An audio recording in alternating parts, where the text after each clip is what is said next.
48 separate nations, 34 languages. When I got started in this 12 years ago, I'll give you the reason for it. Leanna was carding with me, Gerald was carding with me, then we did a Tsm'syen for the Gispatwada. I ended up being taken to court by our band council, unfortunately, for 5 years because I wanted to share and tell the truth. They told me that I was supposed to carve another, they recommended I do a 4-crest pole, and I told them I did one for the school in '93. There's one over in Metlakatla. There's another one down in Gitchada, Hartley Bay. They did one up at the college at Terrace. And I said, I've researched enough, I've studied enough, I know that historically Tsm'syen's never displayed 4 crests together because they have all their own subcrests, all their own history. When you go back to 842 crests, it doesn't really make sense.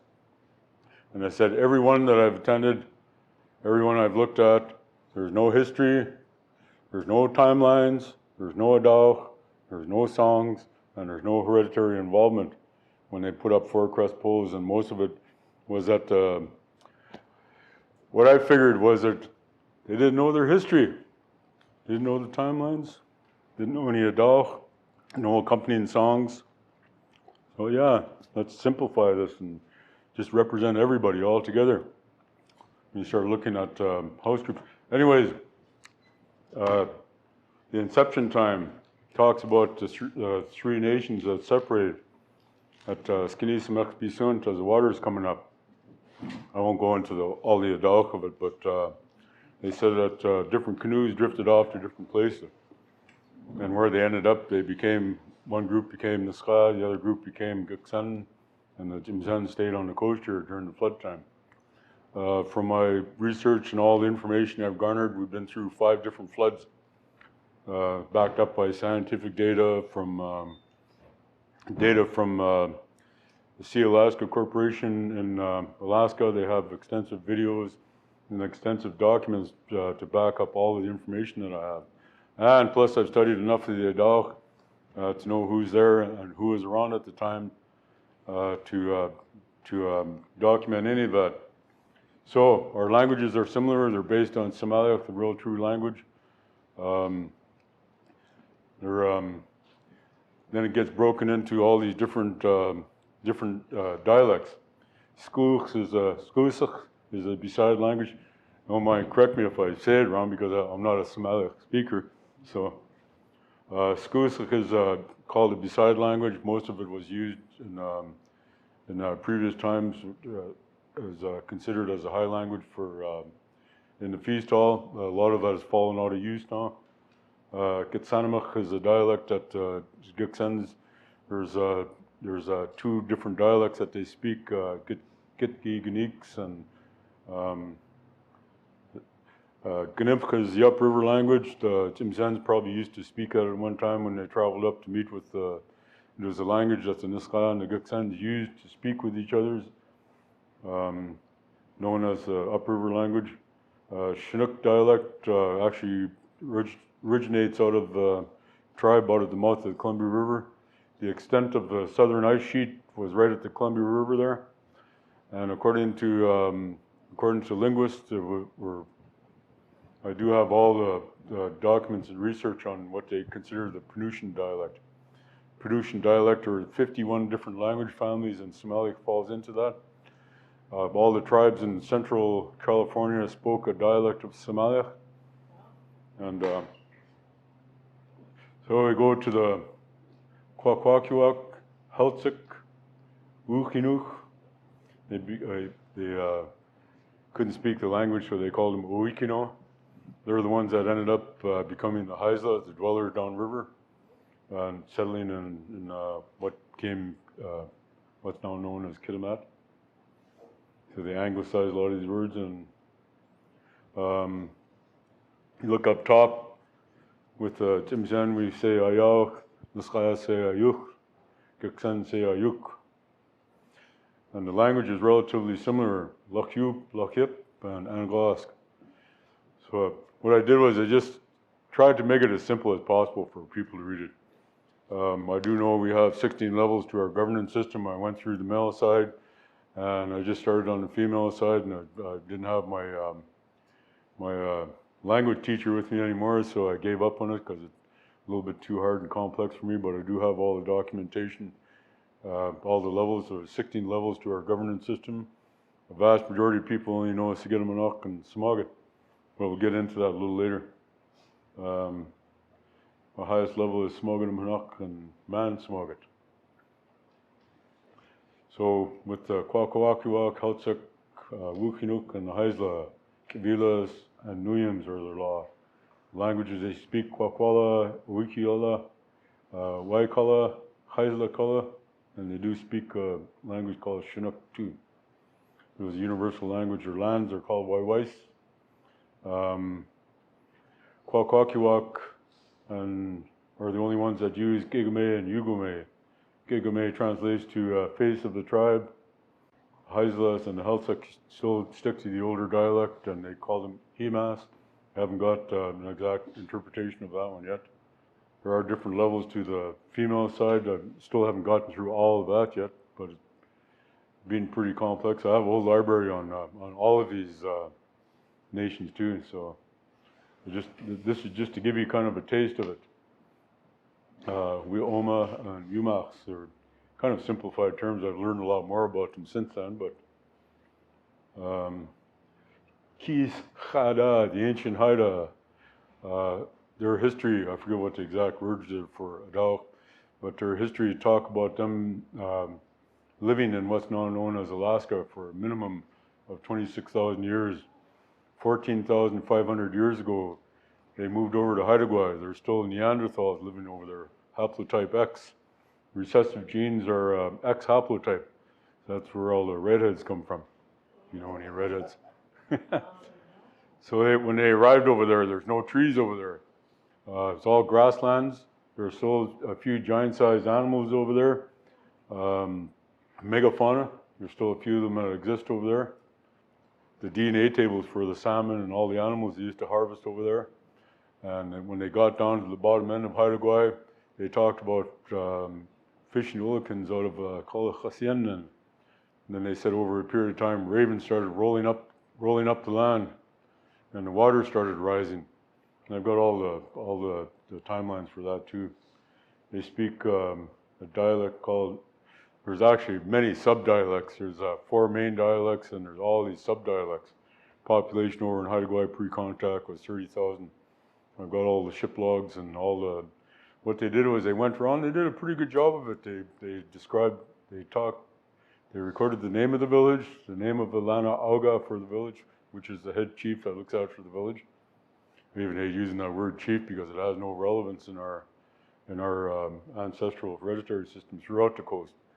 They wanted something to use to kind of simplify our system, so they used that word all through the nations. And I said it has no meaning in our language because we have 16 levels to our Tsm'syen system.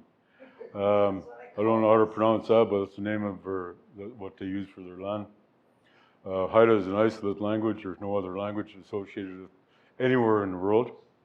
Kuljut is equal to our Sigidamanoch. Adaawx is Smogidamwab in our language. Wet'suwet'en, they're all, for the most part, they're all Dene. They're related through the Dene to the Tlingit, Athabascans, to the Tahltans, all the way down to the Navajo. Tahltan, a friend of mine, had a Navajo come up here and he spoke to his mom. She was an elder, she spoke the dialect, and they could talk to each other. She says, "Oh, you speak the old dialect." He said, "I still understand you, but we can speak to each other." Says Navajo from lower part of New Mexico, coming all the way up here. Terry Campbell's mom speaking to her. And he recognized her dialect. He said they speak the old language and they still could talk to each other. Wet'suwet'en, people of the lower drainage. I did all their tribal groups. I got approximately 240 names, so I went through their whole tribal system, recorded their laws, their languages, their lands, maps. and recorded all the different sub-tribal groups. The Tlinkits too have recorded all their tribal groups. With Sea Alaska Heritage, they never had reservations up there. In 1972, they formed a corporate entity up there. And so all these villages and clans became corporations, so they get to basically make their own money. They decided not to have reservations up there. The only reserve in all of Alaska is in Metlakatla, Alaska.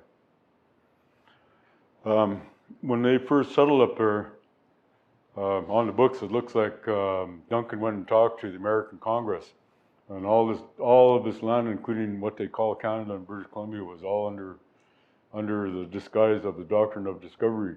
The doctrine of discovery said that only white Christian males can discover and own lands. So when they formed the Indian Act, they captured us into their system and gave us English names and put us on reservations. Then the doctrine of discovery is a false doctrine. They did the same thing up in Alaska. The Russians sold what they call Alaska to the Americans. The Russians never bought anything or paid anything to the Tlinkits that owned the land. Same with us. They never formation of the Grand Lodge Freemasons have been around for a long time. They were the first ones to form the Fort Factors for Hudson's Bay Company. They formed the judiciary, the mayors, the lawyers, the bankers. So they came over here and set this all up. 32nd degree Mason Israel Paul wrote the Indian Act. And they decided since they depopulated us, they might as well subjugate us too, put us under the Indian Act. And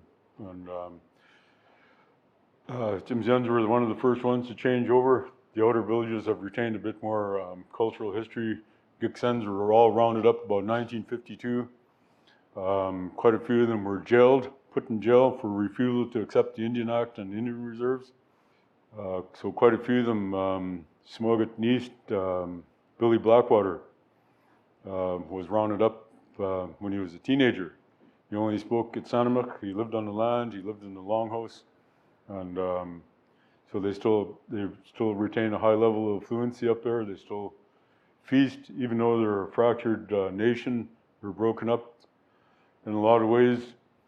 They're still carrying on a lot of their cultural prerogatives. They know their house groups. There are 62 Chaskugum Smogot up there, and they still have their Chagachachel Smogot in place, what they call wing chiefs. And they have all the names of their Lochip. They have all the names of their mountains. That was one of the beauties of Delgamuuk Isdaywa court case. Delgamuuk himself was considered Lochsail Canada. Delgamuuk is in the Tlingit language. It means speak in Hayetsk. All the Lochsail, all originally come out of the Saniaquan. And the interchange was at Chalaklusums when they traveled up there in February. And the birthplace for what they consider the art form now was right here, 4,200 years ago, right in this harbor here. Archaeological evidence from George MacDonald from his digs. His wife wrote a 400-page thesis and a PDF. I do have that in my possession. And they talk about the birthplace of Northwest South art form. And my thought, because there's 27 villagers, there's 4 different nations that gathered up at Chalaklusums, and there was an interchange of names, there was transference, there was feasting together, and the art form was birthed from that. So what purpose did the art form serve? Well, it was because we didn't have a written language, it was our legal documents. The names that you carried were attached to certain parts of the land. The crests that you carried talked about your origins. The subcrests talk about where you came from. The Limchoy and all the songs that you're associated with also told where you came from. Then when you feasted and you put up a pitsan, you talked about the north, south, east, west bounds of your Lochyu, where all your food and all your resources come from. So it's a verbal, visual, legal document of ownership to the land. And the Smogot was directly connected to that land, directly connected to those villages, and they were the ones that were caretakers of that. That's why a Chilkat robe is very important. Yeah. It actually says that. We really have to start using our own common terms for it. When Chilchat is a storage container for salmon. It was an anthropological term when they put Chilkat robes on. So Gwinaalth, the spirit that wraps around you, is a real word for what they misnamed. But it becomes kind of a popular term, like totem poles. It was discovered on the Chilkat River, that's why Yeah. they named it that. Yeah, well, it just become popularly known as that, but it was originally an anthropological term. Like I said, it's just like totem poles. We learn to use these common words in our everyday language. But the birthplace of it was it's up in Tsm'syen. Now they call it the Boneyard. That's the Adaawx talks about the birthplace of Gwinaalth. And oh man, I forget the name of the Skidamanuk that. Anyways, all of that information available. So over a period of time, we'll share that as we do more here.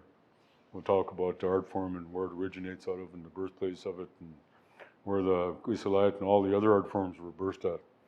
I have extensive history on Hayetsk, Kalunas, bentwood boxes, Hasiach, the raven rattles. So all the birthplace of all these prerogatives called put into the form of art now.